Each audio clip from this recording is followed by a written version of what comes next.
জন্য আমি তাদেরকে কিছুটা করে দিয়েছি।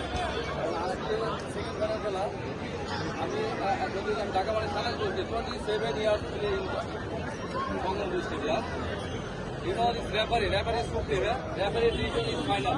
ঠিক আছে, রেফারি যেটা বলবো ওটাই ফাইনাল। আমরা অনেক আর্গুমেন্ট করছি, রেফারির সাথে অনেক গন্ডগোল করছি, কিন্তু সিদ্ধান্ত ওই রেফারি যেটা দিচ্ছে ওইটাই ফাইনাল সিদ্ধান্ত।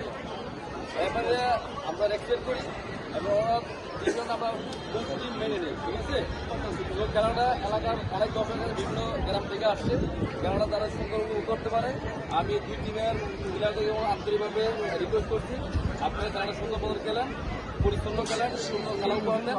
এলাকার মানুষ এবং যে কমিটি আছে ভবিষ্যতে যারা অর্গানাইজ আছে করছেন, তারা ভবিষ্যতে যেন আরও অর্গানাইজ করতে পারেন, আমি তাদের প্রতি আন্তরিক আহ্বান জানাচ্ছি। এবং আপনারা সুন্দরভাবে খেলেন এবং রেফারি সাথে বলছি আমি যেটা ফেয়ার ডিসিশন, প্লিজ এই